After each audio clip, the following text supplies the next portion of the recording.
यीशु मसीह के मधुर नाम में आप सबका स्वागत करते हैं।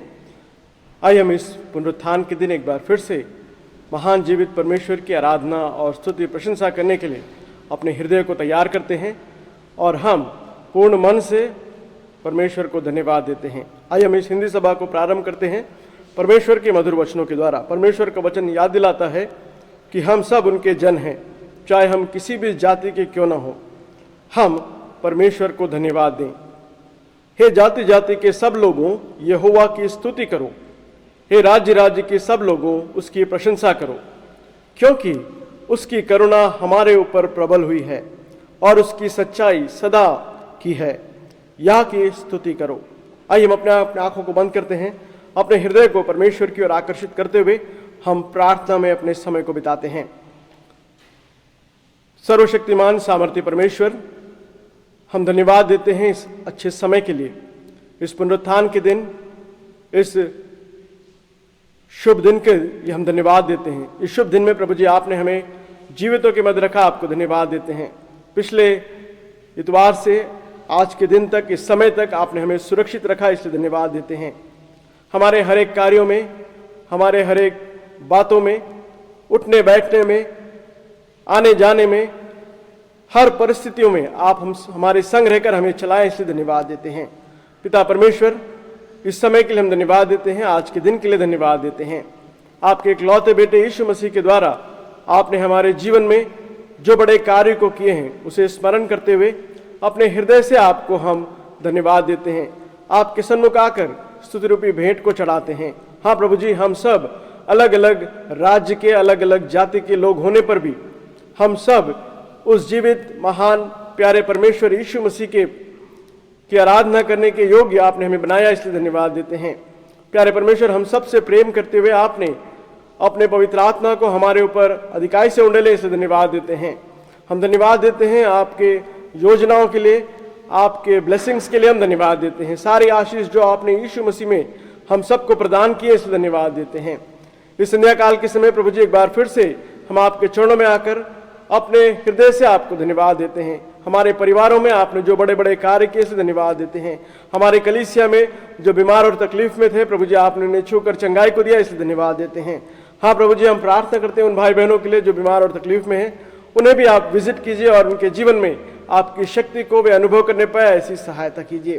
पिता परमेश्वर, जितने भाई बहन मेरी आवाज को सुन रहे हैं, वे सब आपके नाम की महिमा करने के लिए सहायता कीजिए। प्यारे परमेश्वर, इस समय को हम सबके जीवन में आशीष होने दीजिए। हाँ प्रभु जी, आपके बगैर हम एक दिन भी, एक क्षण भी जी नहीं सकते हैं। इस सच्चाई को एक बार फिर से हम अनुभव करते हुए आपके सारे ब्लेसिंग्स के लिए हम धन्यवाद देते हैं। हाँ प्रभु जी, आप हमें आशीष देने वाले परमेश्वर हैं, इसलिए हम इस संध्या काल के समय एक बार फिर से आपकी स्तुति और प्रशंसा को हम करते हैं।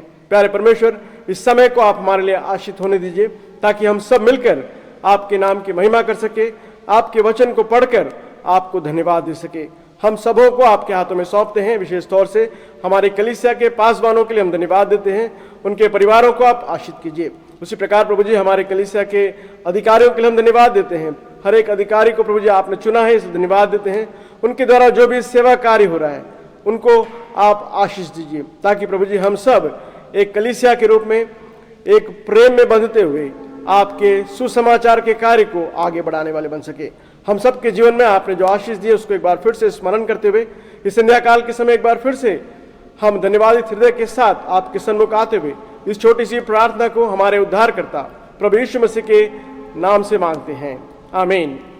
आइए हमें गीत गाते हुए परमेश्वर की स्तुति और प्रशंसा को करते हैं।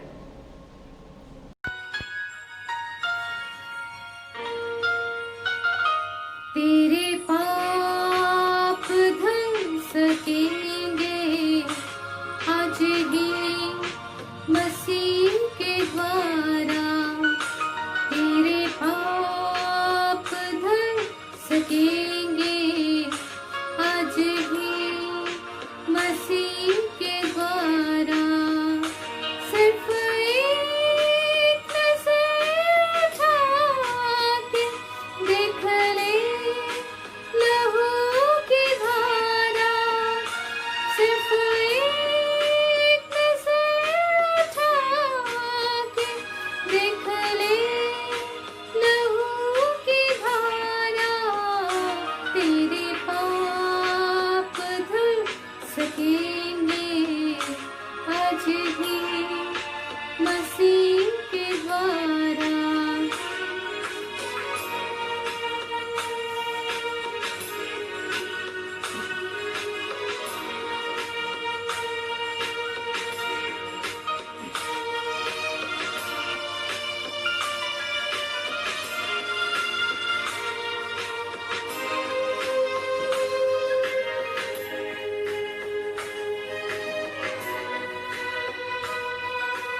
सकेंगे आज ही मसीह के द्वारा।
यीशु मसीह के मधुर नाम में आप सबका स्वागत करते हैं।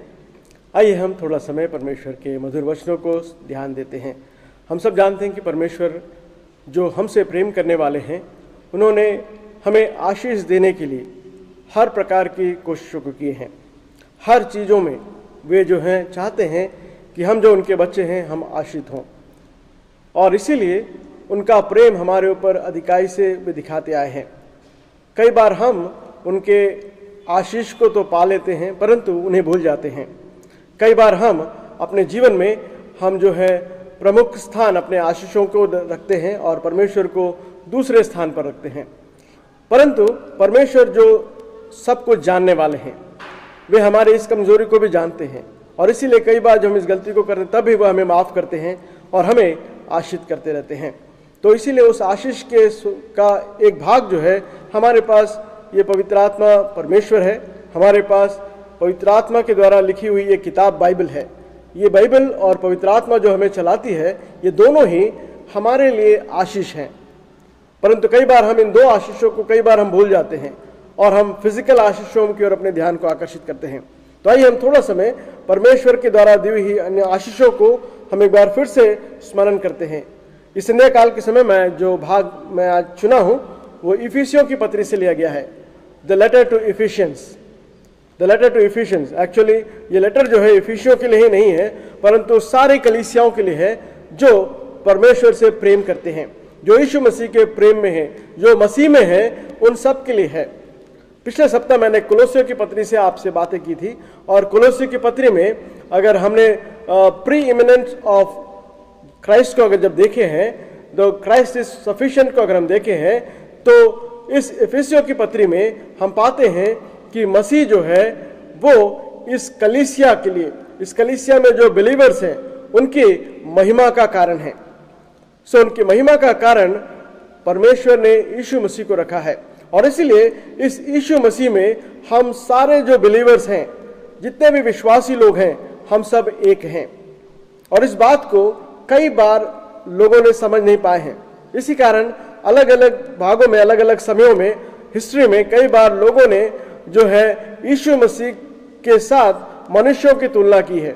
फॉर एग्जाम्पल रोमन कैथोलिसिज्म में लोगों ने यीशु मसीह के बाद पोप को जगह दिया है, और वे सोचते हैं कि यीशु मसीह की तरह पोप भी हैं और पोप के हाथों में कुंजियां हैं, परंतु ये सही नहीं है। यहाँ पर हम क्या देखते हैं, कलीसिया का जो महिमा जो है वो केवल और केवल यीशु मसीह में है।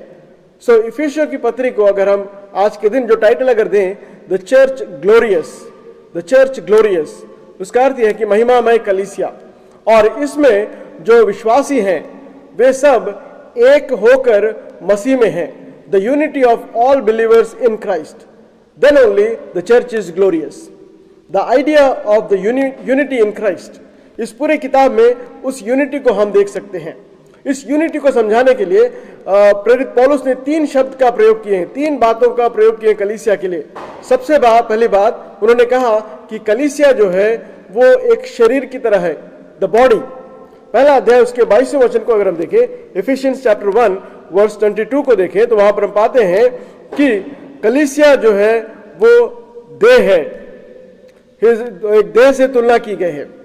यह पहली बात को हम देखते हैं। पहला अध्याय उसके 22-23 में हम इस बात को देख सकते हैं, यह उसकी देह है और उसी की परिपूर्णता से जो सब में सब कुछ पूर्ण करता है। सो कलीसिया जो है यीशु मसीह या परमेश्वर की देह है। दूसरी बात अगर हम देखें, इस देह के बारे में बहुत से वर्ष है इफिसियंस में। दूसरी बात अगर हम देखें तो यह कलीसिया जो है वो एक बिल्डिंग की तरह है, एक बिल्डिंग को दर्शा रहा है। You are the building, you are the church करके हम बाइबल में देखते हैं। कुरिन्थियों की पत्री में पाते हैं, या इफिसियों की पत्री 2 अध्याय उसके 19 और से 22वें वचन को अगर हम देखें तो वहां पर भी हम इस बात को देख सकते हैं। वहां लिखा है कि तुम यहाँ पर मुसाफिर की तरह हो, तुम जो है परमेश्वर के कार्य को करने वाले हो।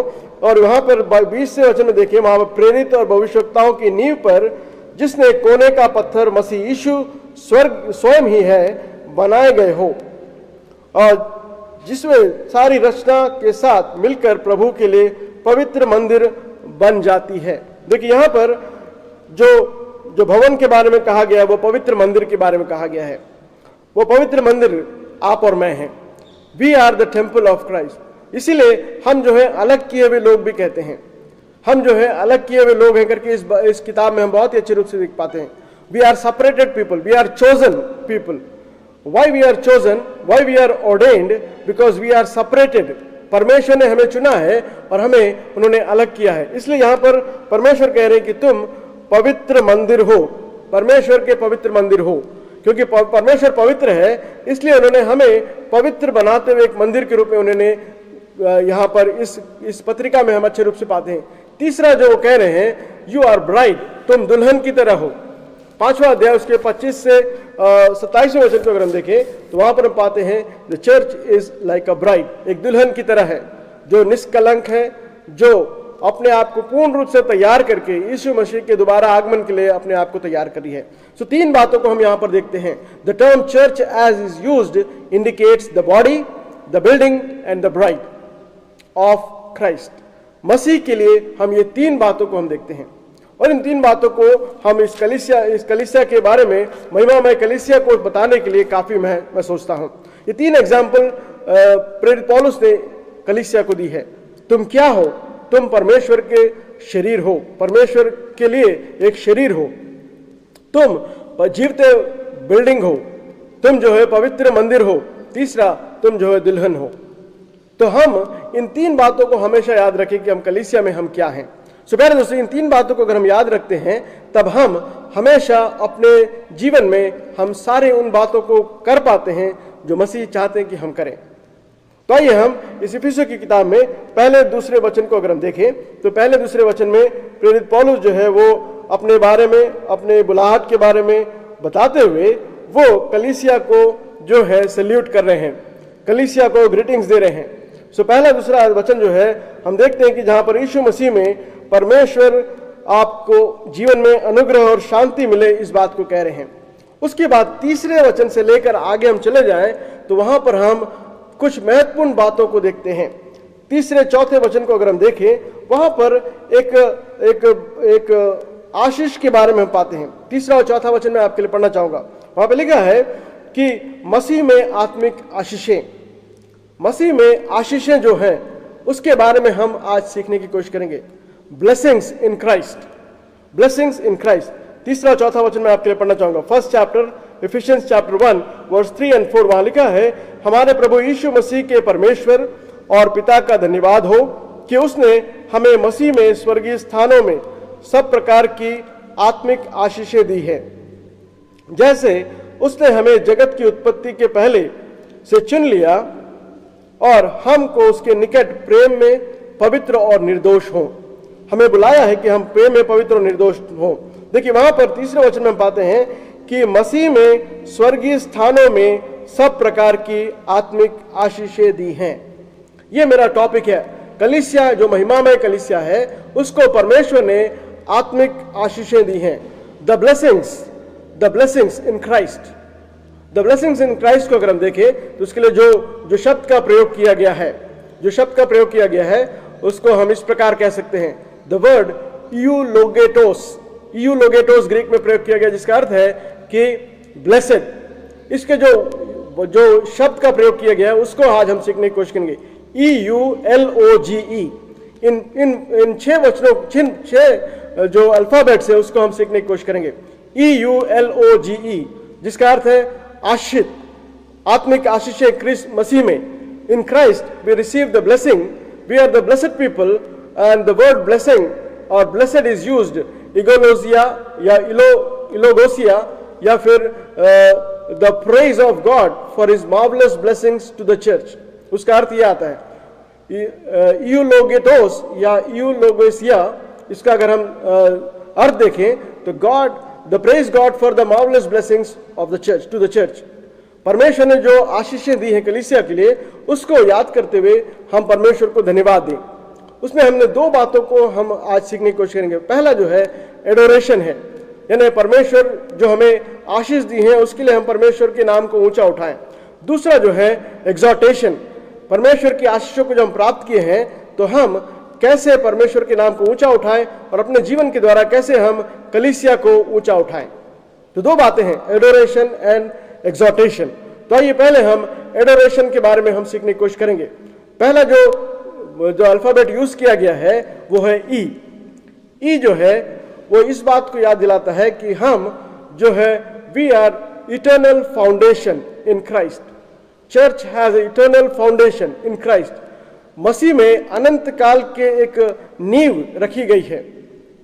जो नींव जो है अनंत काल का नींव है, वो 1-2 दिन में या 1-2 साल में नहीं बना है, परंतु ये अनंत काल का नींव है। इसलिए इस नींव को हिलाना बहुत मुश्किल है या नामुमकिन है।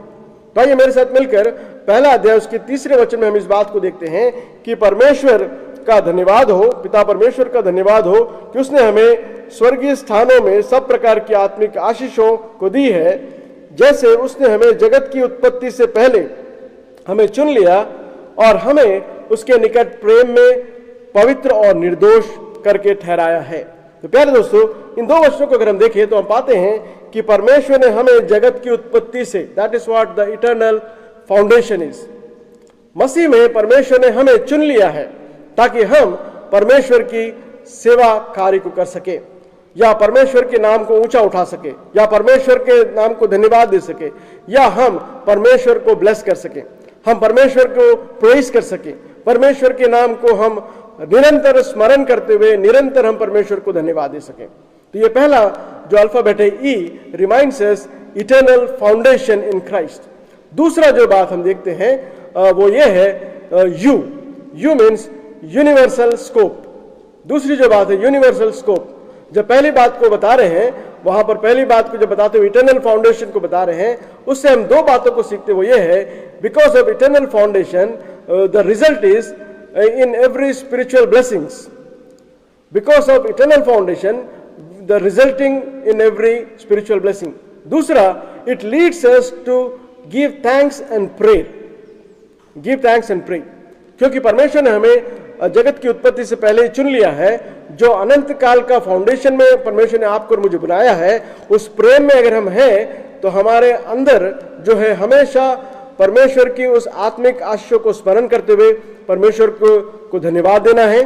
दूसरा, हमें जो है प्रार्थना में समय को बिताना है। यह हम पहले अध्याय में हम सीखते हैं। दूसरे अध्याय में जब आते हैं तो वहां पर हम दूसरी बात जो देखते हैं वो है universal scope. What is the universal scope? इसका अर्थ क्या है? परमेश्वर ने जो हमें चुना है वो यूनिवर्सल स्कोप से क्या संबंध है? इसका अर्थ यह है कि परमेश्वर ने यहूदियों को और अन्यों को, सभी लोगों को चुना है। किसी एक प्रांत के लोगों के लिए या किसी एक भाग के लोगों को नहीं चुना है परमेश्वर ने सबों को चुना है। इस बात को हम बहुत ही अच्छे रूप से दूसरा अध्याय उसके 18वें वचन में पाते हैं। 2 चैप्टर वर्स 18 को अगर हम देखें तो वहां पर हम पाते हैं, वहां लिखा है, क्योंकि उसी के द्वारा हम दोनों की एक आत्मा में पिता के पास पहुंच होती है। पिता के पास पहुंच होती है एक आत्मा के द्वारा। हम दोनों, यहां जो हम दोनों शब्द का प्रयोग किया गया है वो यहूदियों के लिए और अन्य लोगों के लिए है। यानी केवल यहूदियों के लिए यीशु मसीह नहीं आए परंतु सबों के लिए आए हैं। इस बात को यहाँ पर प्रेरित पौलुस जो है सिखा रहे, क्योंकि उस समय में लोग सोच रहे थे कि यीशु मसीह केवल यहूदियों के लिए आने वाले हैं, यीशु मसीह केवल इजराइल को बचाने के लिए आने वाले हैं। तो उनके मन में जो भावनाएं थी उसको दूर करने के लिए इस पत्रिका में वो लिख रहे हैं कि यीशु मसीह जो है वो पूरे विश्व के लिए आए हैं, आपके लिए और मेरे लिए आए हैं। वो केवल वेस्ट के लोगों के लिए या ईस्ट के लोगों के लिए नहीं परंतु पूरे विश्व के लोगों के लिए आए हैं, पूरे मानव जाति के लिए आए हैं। ये दूसरी बात को हम सीखते हैं। तो यहां पर हम 3 बातों को समझने की जरूरत है जिसके द्वारा हम क्या होता है, हमारा जीवन जो है सिक्योर रहता है। यीशु मसीह में परमेश्वर अपने पवित्र आत्मा के द्वारा दोनों तक पहुंची है। उसका अर्थ यह है we are secure by the great redemptive blessings. हमारा जो जीवन है वो सुरक्षित है। किसमें सुरक्षित है? यीशु मसीह में जो छुटकारा के द्वारा जो आशीष हमें मिले उसमें हम जो है सुरक्षित हैं। दूसरा जो बात हमें सीखते हैं वो ये है कि शोन बाय द रिकंसिलिएशन, परमेश्वर के साथ जो मेल मिलाप के कार्य को हम बहुत ही अच्छे रूप से देख सकते हैं। तीसरा जो है एक अच्छे भवन की तरह, एक अच्छे पवित्र मंदिर की तरह हम जो है एक अच्छे बिल्डिंग की तरह ग्रो होते हैं, ग्रो इनटू वन बिल्डिंग अ होली सैंक्चुरी। तो ये 3 बातों को हम देखते हैं यूनिवर्सल स्कोप में। तो प्यारे दोस्तों, परमेश्वर की जो योजना है वो इटर्नल है और दूसरा यूनिवर्सल है। तीसरी बात हम जब आए तो वहां पर हम तीसरी बात जो तीसरे अध्याय में देखते हैं वो ये है द लॉफ्टी गोल। एल जो है लॉफ्टी गोल को याद दिलाता है, बुलंद लक्ष्य। यीशु मसीह जो अनंत काल से आपके लिए जो योजना बनाई है, उन्होंने जो विश्व में आपको चुना है, विश्व में उसके पीछे का बहुत बड़ा उद्देश्य है, बहुत बड़ा लक्ष्य है, एक बुलंद लक्ष्य है। वो लक्ष्य ये है, तीसरा अध्याय उसके 10वें वचन को मैं आपके लिए पढ़ना चाहूंगा। 3rd चैप्टर उसका 10th वर्स और 19th वर्स को अगर हम देखें वहां पर उस लक्ष्य को हम देखते हैं। उसका लक्ष्य ये है ताकि अब कलीसिया के द्वारा परमेश्वर का विभिन्न प्रकार का ज्ञान उन प्रधानों और अधिकारियों पर जो स्वर्गीय स्थानों में है प्रकट किया जाए। यह परमेश्वर का गोल है, द लॉफ्टी गोल। बहुत ही बुलंद लक्ष्य क्या है कि परमेश्वर इस कलीसिया के द्वारा पूरे विश्व के प्रधानों को, अधिकारियों को, सभी लोगों को परमेश्वर का ज्ञान जो है बताना चाहते हैं। परमेश्वर क्या है, परमेश्वर कैसे हैं, परमेश्वर का प्रेम कैसे है, उस बात को समझाने के लिए परमेश्वर ने आपको और मुझे एक कलीसिया के रूप में चुना है। और उस कलीसिया के रूप में आपको और मुझको चुनकर आपके द्वारा, मेरे द्वारा एक बुलंद लक्ष्य को पाना चाहते हैं। और बुलंद लक्ष्य यह है कि हम विश्व के सारे प्रधानों को, सारे अधिकारियों को हम पूरे साहस के साथ अपने विश्वास के बारे में बता सकें। और इस बात को हम तीसरा अध्याय उसके 10, 11, 12 में हम पाते हैं। 19वें वचन को अगर हम देखें और 19वें वचन में पाते हैं, वहां लिखा है और मसीह के उस प्रेम को जान सको जो ज्ञान से परे है और तुम परमेश्वर की सारी भरपूरी तक पूर्ण हो जाओ। देखिए, परमेश्वर के सारी भरपूरी में परिपूर्ण हो जाओ और परमेश्वर का ज्ञान जो है तुम में अधिकाई से बढ़ने पाए। इस बात को हम 19वें वचन में बहुत ही अच्छे रूप से पाते हैं। To know the love of Christ which passes knowledge that you might be filled with all the fullness of God, with all the fullness of God. That is what the lofty goal is. The lofty goal of God is, that's what the lofty goal is. देखिए वहां पर manifold wisdom of God might be known to the rulers and authorities. वहां पर जो 10वें वचन में जो पाते हैं वहां लिखा है the manifold wisdom of God. परमेश्वर ने आपको मुझे इसलिए चुना है ताकि हम परमेश्वर के उस ज्ञान को इस दुनिया के सारे बड़े लोगों को बता सके, सारे लोगों को समझा सके। क्योंकि बहुत से लोग इस बात को जानते नहीं, इसलिए कई बार वे लोग जो है यीशु मसीह के सुसमाचार को जब सुनते हैं तो उससे वे अपने कान को फेर लेते हैं, अपने मुंह को फेर लेते हैं और वे सोचते हैं कि ये हमारे लिए नहीं है, ये विदेशियों का धर्म है। प्यारे दोस्तों, उन सब लोगों को बताने के लिए परमेश्वर आपको चुने हैं। तो हम तीसरा जो शब्द देखते हैं वो एल है, लॉफ्टी गोल। और लॉफ्टी गोल जो है उसे हमें सिखाता है कि हमारा बुलंद लक्ष्य होना जरूरी है। ये तीन चीजों के द्वारा हम जो है परमेश्वर के नाम को हम ऊंचा उठाते हैं। That is adoration. That is the first part which I want to explain. Second part exhortation, describing and urging. Second part जो चौथा अध्याय से छठवें अध्याय को हम देखें तो वहां पर हम पाते हैं कि परमेश्वर का दास जो है प्रेरित पौलुस, वो कलीसिया से को कहते हैं कि वो कैसे अपने आप को प्रदर्शित करें, कैसे परमेश्वर के सेवा में रहें। तो वहां पर पहला जो बात को देखते हैं वो ओ शब्द का प्रयोग किया गया है, organic unity. What is the organic unity? The organic unity, it reminds us amid the diversity and growth we have to grow in Christ. In the differences, diversity, God wants you and me to grow in Christ. इस कलीसिया में उन्नति अगर चाहते हैं तो हम जो है एकता के साथ एक मन में आगे बढ़ते हुए इस कार्य को हम कर सकते हैं। चौथा अध्याय उसके पहले वचन को देखिए, 4th chapter 1st verse में हम पाते हैं, इसलिए मैं जो प्रभु में बंदी हूं तुमसे विनती करता हूं कि जिस बुलाहट से तुम बुलाए गए हो उसके योग्य चाल चलो।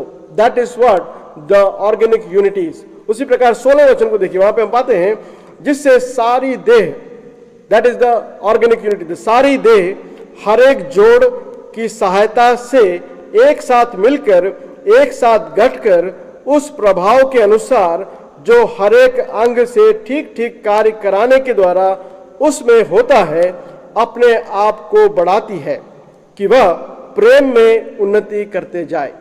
That is what the growth is. That is what the organic unity is, that we grow in unity among the diversity.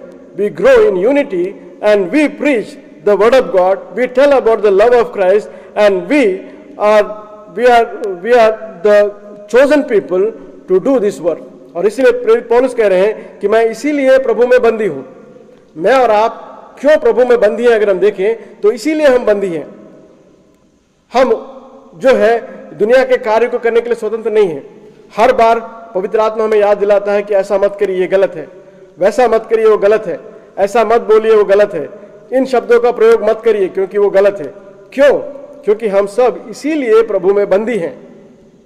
और जब हम बंदी हैं तो प्रभु चाहते हैं कि हम ऐसी चाल चलें जो सारे लोगों को परमेश्वर के प्रेम में बांध सके। दूसरा वचन देखिए, वहां लिखा है कि सारी दीनता और नम्रता सहित और धीरज धरकर प्रेम से एक दूसरे को सह लो।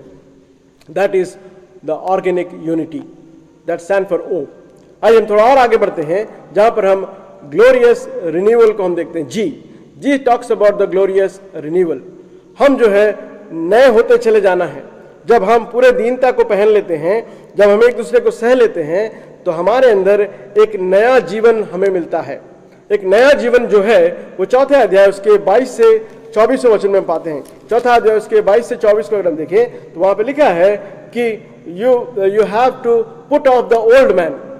You have to put off the old man. 22nd वर्ष में आपके लिए पढ़ना चाहूंगा। तुम पिछले चाल चलन पुराने मनुष्यत्व को जो भरमाने वाली अभिलाषाओं के अनुसार भ्रष्ट होता जाता है उतार डालो। उन चीजों को उतार के हम जो है नए होते चले जाते हैं।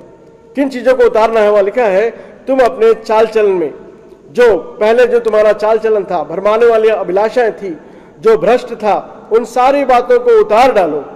23वें वचन में लिखा है और अपने मन के आत्मिक स्वभाव से नए बनते जाओ। That is what the glorious renewal is. नए बनते चले जाना है। ये नए कैसे हम बनते चले जाएंगे? जब हम पुराने स्वभाव को छोड़ देते हैं तब हम नए बनते चले जाते हैं। इसी बात को 24वें वचन में पाते हैं, एक नए मनुष्यत्व को पहले पहन लो जो परमेश्वर के अनुरूप सत्य और धार्मिकता और पवित्रता में सृजा गया है। एक नए मनुष्यत्व को पहनना है।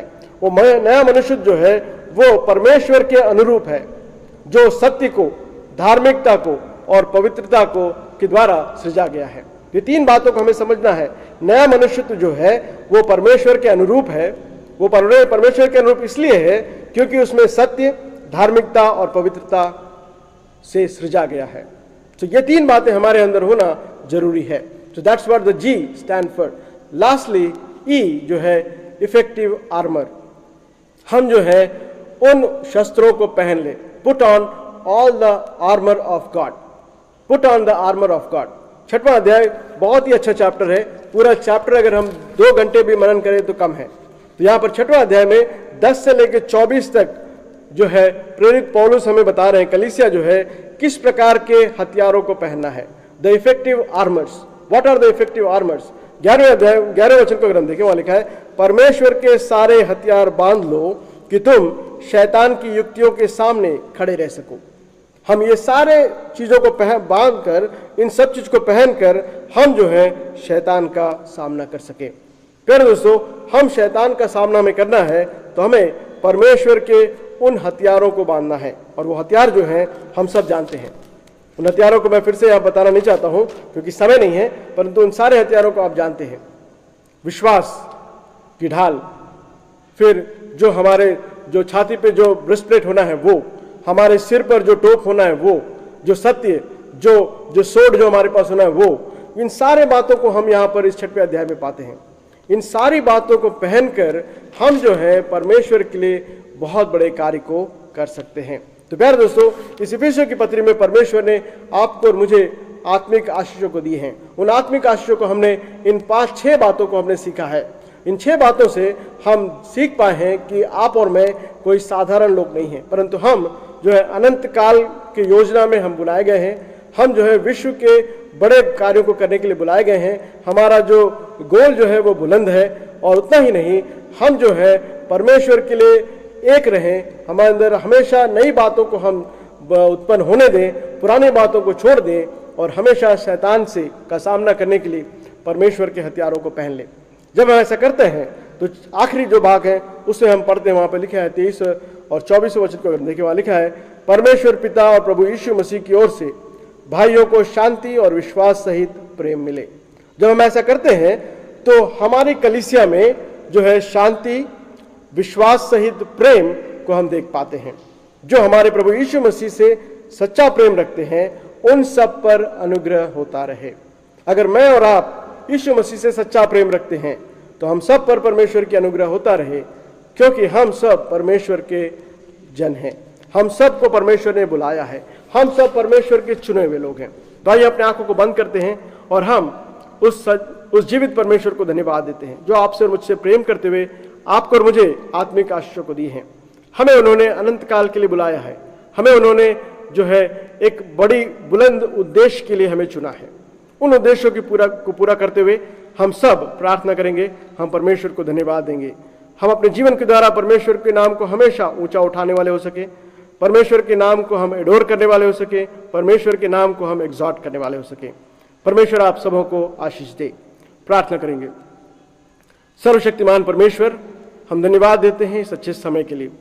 इस पुनरुत्थान के दिन एक बार फिर से आपके वचन के द्वारा आपने हमें बलवंत किया, इसलिए धन्यवाद देते हैं। हाँ प्रभु जी, इस दुनिया में नाना प्रकार के कष्टों के बीच में, नाना प्रकार के परेशानियों के बीच में आपका वचन हमें एक बार फिर से याद दिलाता है कि आप हमें आत्मिक आशीषों को देने वाले परमेश्वर हैं। हाँ प्रभु जी, उन आशीषों को हम सब ने पाया है, इसलिए हम आपको धन्यवाद देते हैं। जिस उद्देश्य से आपने हमें आत्मिक आशीषों को दी हैं, उन सबों को एक बार हमने फिर से याद किया है। प्रभु जी, उस प्रकार हम अपने जीवन को जीने के लिए सहायता कीजिए। इस समय हमारे देश के लिए, हमारे राष्ट्र के लिए हम प्रार्थना करते हैं। प्रभु जी, आप आशीष दीजिए, हमारी कलीसिया को आप आशीष दीजिए। हाँ प्रभु जी, हमारे देश के उन सैनिकों को हम के लिए हम प्रार्थना करते हैं जो सरहदों पे हैं, आप उन्हें सुरक्षित रखिए। हमारे हॉस्पिटल्स में जो डॉक्टर्स काम कर रहे हैं उनके लिए हम प्रार्थना करते हैं।